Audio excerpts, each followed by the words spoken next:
We're going to look at fixing a broken chain whilst we're out on the trail. The first thing I'm going to do before I try and fix my chain is get the chain onto the smallest cog on the back, and if you've got a clutch mech on your bike, just take the clutch off so the mech moves more freely.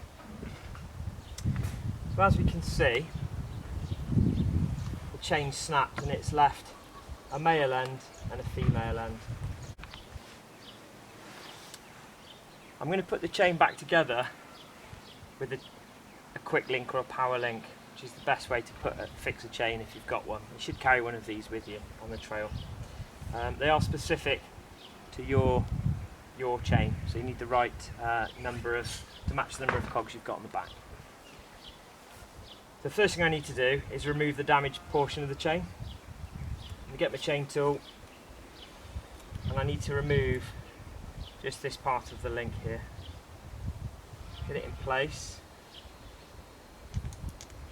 and for this method I'm going to push the pin in the chain. Push the pin in the chain right out until it pops out the other side.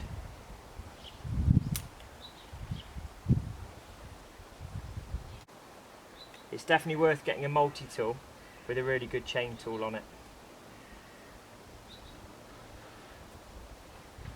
Okay, so now you can see we have two male ends to the chain. To make this a bit easier, I've got this little gizmo which came on my multi-tool, which allows me to take up the slack in the chain, make it much easier to join the two ends together. If you haven't got one of those on your multi-tool, you can make one out of an old spoke, bend the ends over.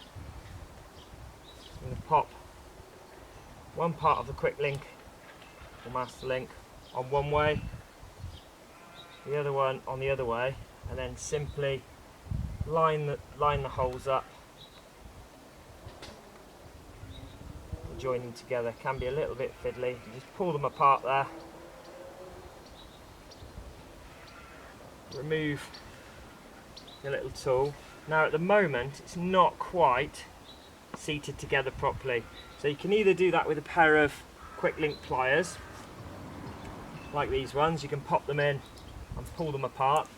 If you haven't got one of those, just spin it around to the top, make sure it's situated on the top, and then if you push down on the pedals it should pull the link into place. There we go, and it went clunk to seat it. Chain fixed. You can only afford to do that once or twice before the chain will be too short, so you'll need to get a new chain. I'd recommend getting a new chain after you've repaired it anyway.